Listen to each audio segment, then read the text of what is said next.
नामकरण संस्कार हुआ, नामकरण तो कर दिया, फिर भी मैया कहती हैं कि ऐसो नाम रखो। कृष्ण जीव ही पलटने तैयार नहीं, इतना कठिन नाम कृष्ण बलदेव।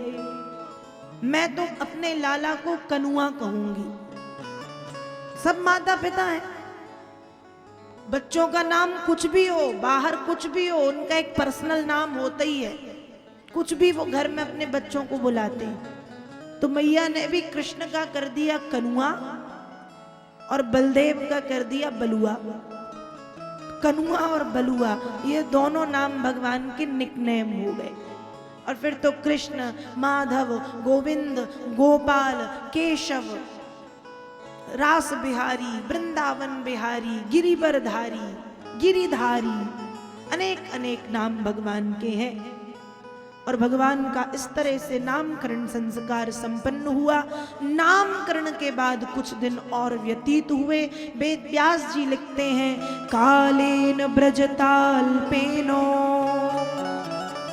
गोकुले राम केशवौ जानुभ्याम सह पाणिभ्याम रिंगमाणौ बिजबहतु। कहा कुछ समय के बाद कृष्ण बलदेव दोनों भैया चलने लगे। कैसे चलने लगे? जानुभ्याम घुटनों केवल, सह पाणिभ्याम हाथों केवल, रिंगमाणौ घसीट घसीट के रेंग रेंग के चलने लगे। मैया यशोदा ने पैरों में घुंघरू वाली पायल और कमर में करदन पहना के रखा। अब भगवान चलते तो पायलों की आवाज आती, छम छम छम छम छम छम छम। तो भगवान बार बार पलट पलट के देखते आवाज कहां से आ रही। खुद के पायलों की आवाज समझ नहीं पाते कि आवाज कहां से आ रही। यहाँ मैया खूब तैयार करती, नहलाती, श्रृंगार करती और जाके कन्हैया खेलते मिट्टी में, कीचड़ में। तो मैया कहती, लाला लगता है पूर्व जन्म में तू सुअर था, दिन रात सुअर की तरह मिट्टी में खेलता रहता है। तो भगवान बलराम जी से कहते, देख लो हमारी मैया तो ज्योतिषी निकली, मैया जानती है मैं पूर्व जन्म में सुअर था। थे ना? थे कि नहीं थे? बिल्कुल थे। भगवान ने दूसरा अवतार ही लिया सूकर के रूप में। सूकर मतलब सुअर, मतलब बराह। हिरण्यकश्यप हिरण्याक्ष का वध करने और ब्रह्मांड में पृथ्वी की स्थापना करने। तो मैया कहती, लाला लगता है पूर्व जन्म में तो सुअर था। तो भगवान भी कहते कि देख लो मैया तो बहुत बड़ी ज्योतिषी निकली, जानती है मैं सुअर था। और खूब भगवान मिट्टी में खेलते, कीचड़ में खेलते। ऐसी अद्भुत लीलाएं भगवान ने की हैं। गैया के छोटे छोटे बछड़ों की पूंछ पकड़ते, अब जब बछड़ा भागे तो कन्हैया घसीटते जाए। बड़े बड़े जो बैल होते हैं उन बैलों की सींग में दोनों हाथ डाल के लटक जाते। अब बैल इस तरफ सिर करे तो इस तरफ सिर करे तो इस तरफ, झूला झूलते।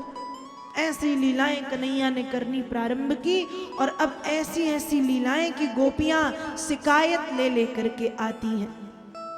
एक दिन की बात है, 10 गोपियां शिकायत ले लेकर के पहुंची।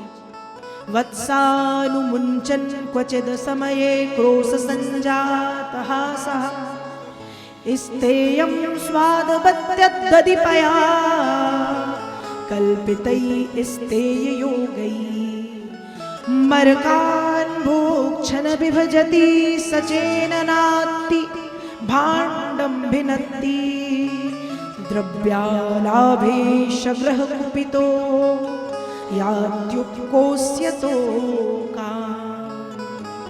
कम से कम सुबह सुबह 15 से 20 गोपियां आई और आके कहती हैं, मैया तेरो लाला बिगड़ गयो है, मैया तेरो लाला बड़ो उपद्रवी है गयो, बर्ज लियो, रोक लियो, समझा लियो।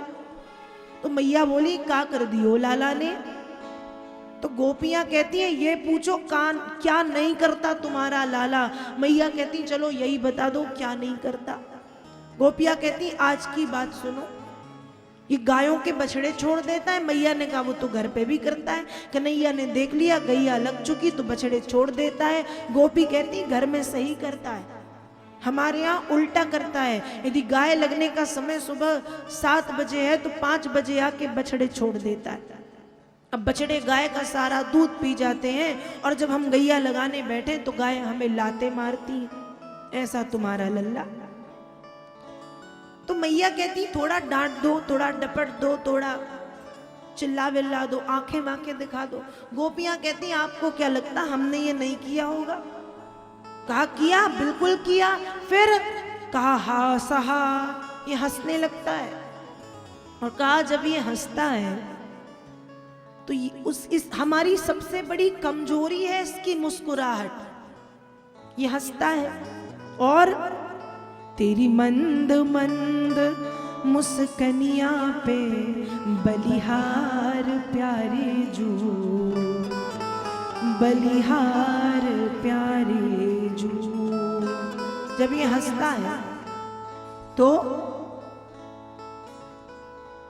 हम सब भूल जाती है, अपना गुस्सा, अपनी गाय, अपने बछड़े, अपने बच्चे, सब। इसकी मुस्कुराहट इतनी अच्छी है, इतने सुंदर तरीके से हंसता है। मैया बोली अब वो तुम्हारी गलती कि वो हंसे और तुम सब भूल जाओ। दूसरे दिन कुछ गोपियां फिर पहुंची। अरे मैया, यदि माखन छीके पे रखा रहता है तो ये आते हैं और इनकी सीढ़ी बनती है, एक प्रकार से नसैनी बनती है। पहले 8, फिर 6, फिर 4, फिर 2, फिर 1, फिर मटकिया को पकड़े, फिर माखन निकाले, खुद खाए, सबको खिलाए। हमें डर लगता कन्हैया गिर ना जाए, पर इसे डर नहीं लगता। तीसरे दिन कुछ गोपिकाएं फिर पहुंची। मैया, जिसके घर तुम्हारा लल्ला पहुंच जाए उसके घर की स्थिति क्या होती है हम ही जानती हैं। कहा क्या होती है? कहा अकेला तो जाता नहीं, अकेला तो जाता नहीं, अपने ही जैसे 10-15 और बच्चों ग्वाल वाल, और फिर गैया के बछड़े, कुत्ते के पिल्ले, छोटी छोटी सी बिल्ली, बंदर, बंदरिया, सबको लेके जाता है, खुद खाए और इन्हें भी खिलाए। और अंत में जब खूब माखन खा लेता है तो भांडम भिन्नति, बुजुर्गों के हाथ की बड़ी बनी बड़ी बड़ी मटकियों को फोड़ देता है। मैया तेरो लाला बड़ो उपद्रवी है गयो, मैया बर्ज लियो, रोक लियो, समझा दियो। मैया भी कहती हाँ ठीक है जाओ। अब गोपियां शिकायत ले लेकर के पहुंचती हैं और कुछ गोपियां तो शिकायत के बहाने दर्शन करने पहुंचती हैं, और कुछ गोपियां तो जानबूझ करके चाहती हैं कि कन्हैया हमारे घर में आए और माखन चुराए। अब एक दिन एक गोपी पहुंची और कन्हैया से कहती है मेरे घर आना माखन चुराने। अब भगवान चोरी तो करते, लेकिन जब गोपी सामने से ऑफर दे रही है कि आना माखन चुराने, तो कहते हैं मैं क्यों आऊं, मेरे बाबा गरीब हैं क्या?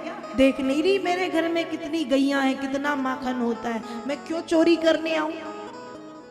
गोपी कहती है कन्हैया आ जाना। तो भगवान ने कहा तो एक काम करना, ऐसे ही आऊंगा, निमंत्रण कर ले, मेरा न्योता कर ले, आ जाऊंगा माखन खाने। गोपी कहती है मैं नहीं बुला सकती सामने से। क्यों? कहा मुझे मेरी सास से बड़ा डर लगता है, मेरी सास, मेरी नंद, इनसे मैं बहुत डरती हूं। अब सास तो सास, एक बार की बात है, एक कोई नववधू ब्याह के आई ससुराल में, बहुत पुराने समय की बात है। अब पंडित जी कथा कहते थे, उस समय कथाओं में कम लोग होते थे, और कम लोग होते थे और उसमें भी ज्यादा बुजुर्ग लोग होते थे। तो 15-20 माताएं कथा सुनने पहुंची। अब बहू नई नई ब्याह के आई तो एक सासू माँ अपनी बहू को भी कथा में ले गई।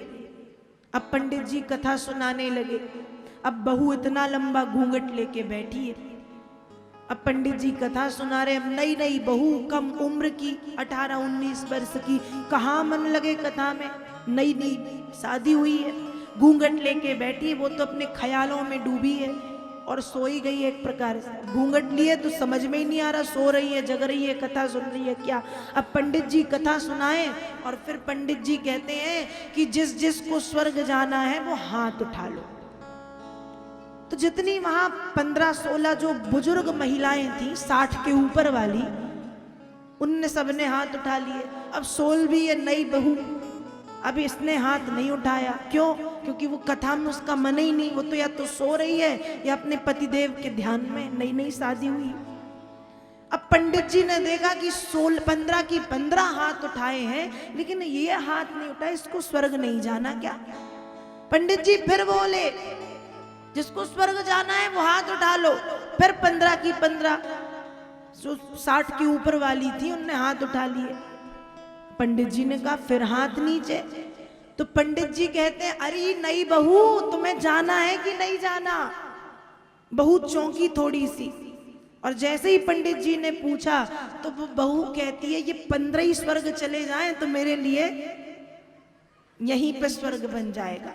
क्या कहती है? मेरी सासों मां स्वर्ग चली जाए तो मेरे लिए मेरा घर ही स्वर्ग है, मुझे स्वर्ग नहीं जाना। इतनी खतरनाक होती थी पहले की सास कि बहू कहती थी कि ये जाएं तो मेरे लिए यहीं शांति होए।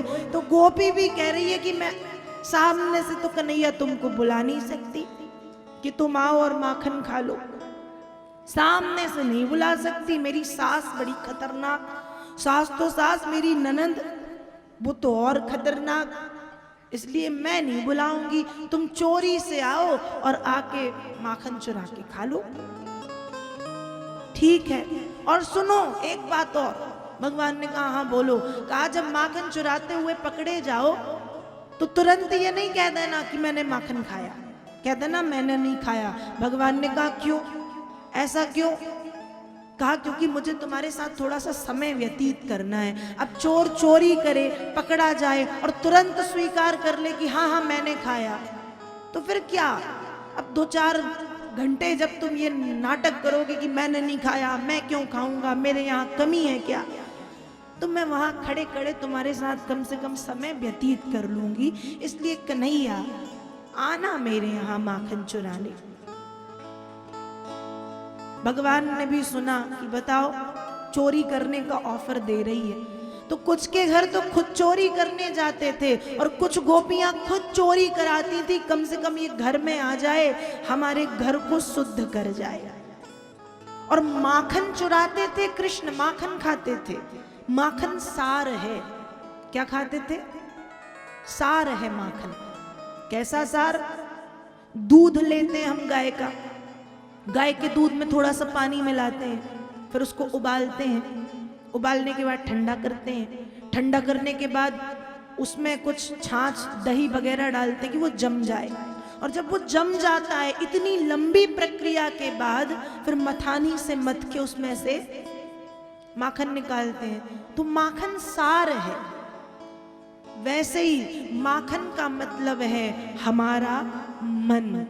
तो भगवान माखन चोर तो है, लेकिन उससे पहले भगवान चित्त चोर है, मन को चुराने वाले। तो गोपी चाहती है कि माखन तो चुराए और माखन के साथ साथ आकर के हमारे चित्त को भी कन्हैया चुरा ले, हमारे चित्त को भी कन्हैया चुरा ले।